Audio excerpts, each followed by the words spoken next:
Assalamualaikum warahmatullahi wabarakatuh. Halo teman-teman semuanya, berjumpa lagi dengan saya, Sally Rodia. Kali ini saya akan membagikan tutorial cara memulai bisnis secara online berbasis web, kemudian cara melakukan riset pasar dan memahami SEO on page dan off page. Oke. Kita langsung mulai saja. Yang pertama, cara memulai bisnis secara online berbasis web. Nah, di sini saya sudah membuat penjelasan singkatnya. Oke, cara memulai bisnis secara online berbasis web. Langkah pertama, tentukan ide. Siapa saja memang bisa memulai ide usaha online, namun tak sedikit ide bisnis online yang berujung pada kegagalan. Dengan berkembangnya teknologi, kini peluang dan ide bisnis online memang sulit mendapatkan. Tapi, bagaimana cara mendapatkan ide bisnis online yang tepat, serta tak hanya cocok untuk dijalani, namun juga mampu bertahan di pasar. Jadi, ketika kita menentukan ide, kita harus benar-benar matang menentukan ide tersebut sesuai dengan passion dan kreativitas kita. Jangan sampai kita hanya main-main dalam menentukan ide, karena itu akan berpengaruh besar ke depannya untuk bisnis online kita yang akan dibangun. Lalu setelah menentukan ide, kita lakukan riset.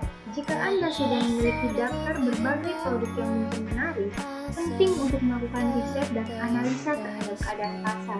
Riset bisa Anda lakukan dengan memantau bisnis-bisnis serupa dan bagaimana penjualan dan animo pasar terhadap produk tersebut. Nah, kalau melakukan riset ini, yang pertama itu siapa target market Anda. Kemudian yang kedua, siapa saingan Anda, dan yang ketiga, berapa banyak yang mencarinya. Jadi jika Anda misalnya ingin membuat bisnis tentang produk ini ataupun jasa gitu, siapa target market Anda, kemudian siapa saingan Anda, dan berapa banyak nih yang akan mencari atau membutuhkan produk ataupun jasa Anda. Nah, setelah melakukan riset, kumpulkan konten. Penting untuk kita membuat kejelasan tentang bisnis yang akan kita buat. Salah satunya dengan membuat artikel, foto, video, audio, dan lain sebagainya yang bisa membuat target pasar kita mengenal bisnis yang akan kita bangun. Jadi sebelum kita memulai atau mematangkan niat kita untuk membuat bisnis online, kita itu harus terus mengumpulkan segala informasi mengenai bisnis online kita, dari mulai video ataupun lewat misalkan video TikTok yang sekarang yang sedang marak digunakan oleh orang-orang sekarang gitu. Jadi kita harus terus mengikuti zaman, misalkan video Instagram, TikTok, dan lain sebagainya. Setelah mengumpulkan konten, langkah selanjutnya tentukan produk. Tentukan produk yang akan dijual, apakah produknya dibuat sendiri atau milik orang lain atau apapun. Nah, menentukan produk ini sesuai dengan seperti tadi, tentukan ide sesuai dengan passion atau kemampuan kita. Kalau jika misalnya kita belum mampu untuk membuat produk sendiri, kita bisa menggunakan produk tersebut. Lalu selanjutnya, buat situs dan beli nama domain. Tips memilih nama domain adalah salah satu langkah penting yang perlu diperhatikan dalam membangun website untuk brand. Pasalnya, di dalam sebuah website, domain memiliki fungsi sebagai sebuah identitas bagi brand. Selain itu, pemilihan nama domain yang tepat juga dapat membantu meningkatkan traffic web atau kunjungan website. Karena fungsi kita inilah, kita tidak boleh asal-asalan menentukan nama domain website. Nah, jadi karena bisnis online ini kan sangat berhubungan dengan yang namanya website gitu ya. Jika tidak ada website berarti bukan bisnis online namanya. Nah, seperti itu. Jadi kita sangat penting untuk menentukan nama domain yang baik, yang mungkin akan menarik, pastinya mengandung keyword yang berhubungan dengan bisnis kita. Oke, lanjut. Yang keenam, beli hosting dan online-kan situs Anda. Nah, apa itu hosting? Hosting atau web hosting adalah tempat untuk menyimpan semua file dan data website sehingga dapat diakses oleh banyak orang melalui internet. File dan data website tersebut bisa berupa video, gambar, email, script, aplikasi, dan database. Tanpa adanya hosting, tentu saja Anda tak bisa membuat website. Itulah kenapa Anda perlu menyewa hosting terlebih dahulu untuk membuat website.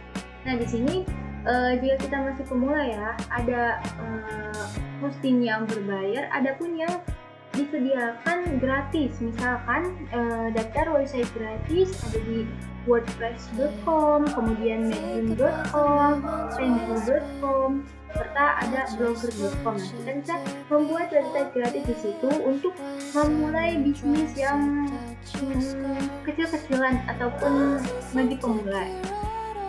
Oke, selanjutnya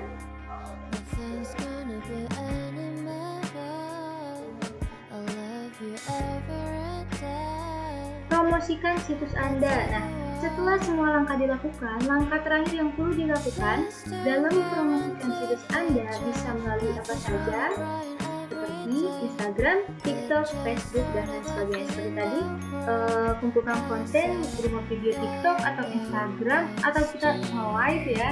Jadi bisa disebarkan di TikTok, Instagram, Facebook, dan lain sebagainya yang mungkin banyak orang yang akan memungkinkan untuk melihat website kita gitu ya. Nah, kita coba tadi yang website saya contohkan yang blogger.com ya. Cara tampilannya seperti apa? Coba lihat.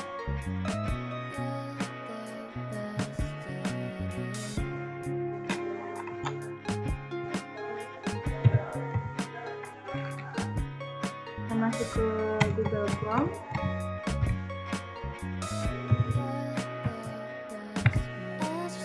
Ketikkan saja blogger.com.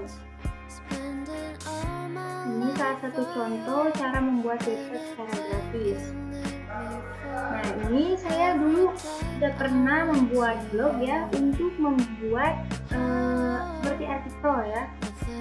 Bisa juga untuk membuat bisnis online, atau bisa juga untuk membuat kita artikel gitu ya. Kita lihat ini contohnya artikel ya. Nah, tampilannya seperti ini jika kita mau membuat sebuah konten ya, yang tadi kumpulkan konten. Nah, bisa di sini. Nah, ini contohnya blog saya. Oke, itu dia cara memulai bisnis online berbasis web. Jadi bisa ada yang berbayar ataupun ada yang gratis ya. Bagaimana kreativitas kita untuk mencari informasi lebih detail. Oke, lanjut sekarang kita ke melakukan riset pasar. Nah, tadi yang angka kedua itu lakukan riset pasar. Oke. Nah, melakukan riset pasar itu ada dua cara. Yang pertama menggunakan Google Trends, yang kedua menggunakan search keyword tool. Pertama kita Google Trends dulu di sini.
Nah, ini dia Google Trends. kita akan melakukan sebuah riset. Misalkan kita mau bisnis online bertemakan makanan, misalkan ya. Sini kita tulis makanan.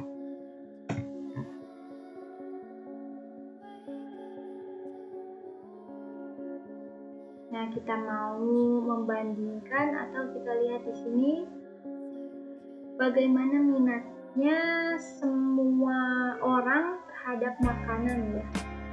Misalkan mau makan apa, ini contoh umumnya saja, atau kita mau bandingkan dengan makanan ringan ya. Yang ini makanan berat misalkan. Nah, ini perbandingannya ya, naik turun.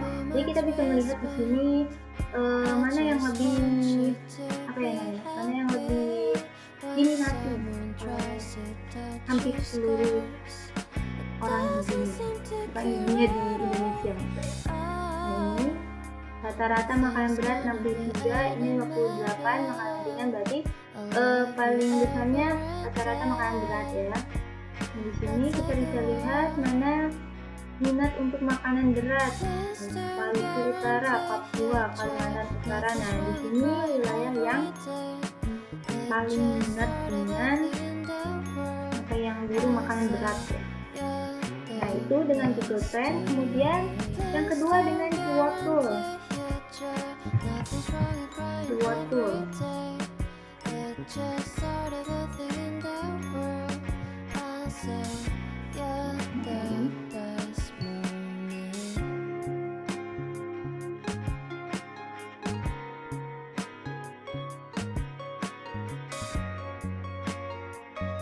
Nah, di sini misalkan tadi yang makanan ya. Coba kita tulis di sini makanan.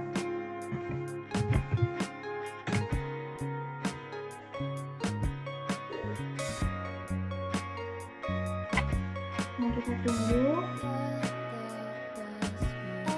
Nah, di sini seperti yang terlihat, di sini keywordnya yang sangat pertama yaitu makanan, ada piramid makanan, rantai makanan, makanan Indonesia. Jadi kita kalau mau membuat bisnis makanan, kata kuncinya yang ini gitu. Kita bisa menentukan yang paling banyak dilihat ya. Itu cara melakukan riset pasar. Yang kemudian kita akan lanjut ke memahami SEO. Oke, dulu. Nah, SEO. Apa itu SEO? Mungkin bagi para blogger ataupun pembuat website, pemilik website itu tidak asing lagi. SEO itu Search Engine Optimization atau pengoptimalan mesin telusur atau serangkaian proses yang dilakukan secara sistematis yang bertujuan untuk meningkatkan volume dan kualitas trafik kunjungan melalui mesin pencari menuju situs web tertentu dengan memanfaatkan mekanisme kerja atau algoritma mesin pencari atau Google. Nah, saya akan menjelaskan perbedaan SEO on page dan SEO off page. Jika SEO on page itu merupakan pengoptimalan konten pada halaman website agar dapat masuk peringkat teratas Google dan mudah dicari oleh pengguna. Jadi jika SEO on page ini lebih ke pengoptimalan internal website. Nah, jika SEO off page lebih ke eksternal dari websitenya. Saya akan menjelaskan komponen atau yang termasuk ke dalam pengoptimalan SEO on page. Nah, sini yang pertama.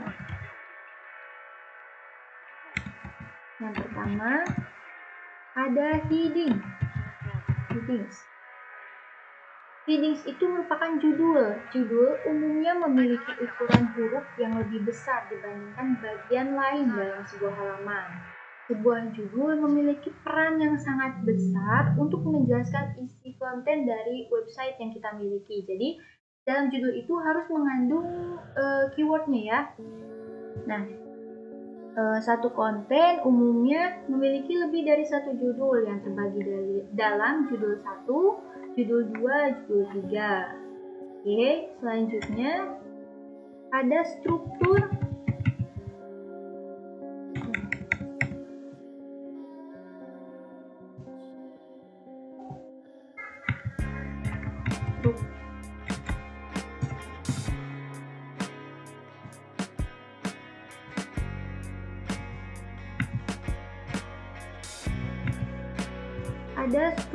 URL. Nah, apa itu struktur URL? Jika sebuah website diibaratkan sebagai rumah, maka URL itu atau Uniform Resource Locator adalah alamat dari situs tersebut. Sebuah URL sebaiknya mengandung kata kunci juga. Lalu selanjutnya saya sebutkan saja ya. Selanjutnya ada alt text untuk gambar. Menambahkan teks alternatif pada semua gambar merupakan tindakan yang wajib dilakukan. Tindakan ini membantu pembaca tunanetra untuk memahami konten pada situs Anda. Nah, di alt text untuk gambar ini juga harus memasukkan kata kunci ya. Jadi kata kunci itu atau keyword sangat penting dimasukkan dalam internal website kita agar bisa mengoptimalkan pencarian dalam yang teratas gitu ya, 10 teratas. Oke, selanjutnya ada page speed. Nah, ini kecepatan halaman. Jadi menurut penelitian ya, semua orang yang akan mencari sebuah website tetapi kecepatan halamannya itu lambat atau di atas 3 detik, maka mereka akan kembali lagi, tidak akan menjadi ke website kita gitu. Jadi optimalkan oleh kita kecepatan dari halaman website kita. Nah, kalian bisa mencari di Google misalkan atau di YouTube bagaimana cara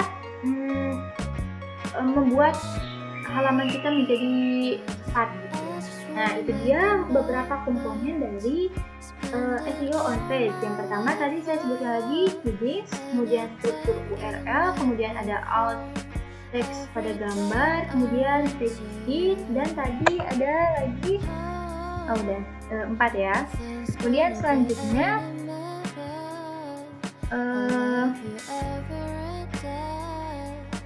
tadi ada tambahan lagi internal link. Internal link ini merupakan link yang ditautkan pada konten secara internal pada halaman yang relevan pada Anda. Jadi di website itu kita cantumkan internal link dari website kita. Jadi memungkinkan orang jika membaca konten kita akan mengarahkan lagi ke konten kita yang lain.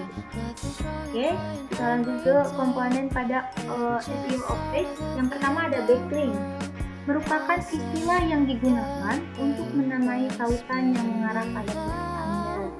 Untuk membangun backlink yang berkualitas dan berkuantitas banyak, lakukan hal berikut: membuat konten yang menarik dan berkualitas, membagikannya melalui media sosial, mempromosikan situs melalui newsletter atau informasi. Kemudian komponen ada domain authority atau metrik buatan beberapa third party.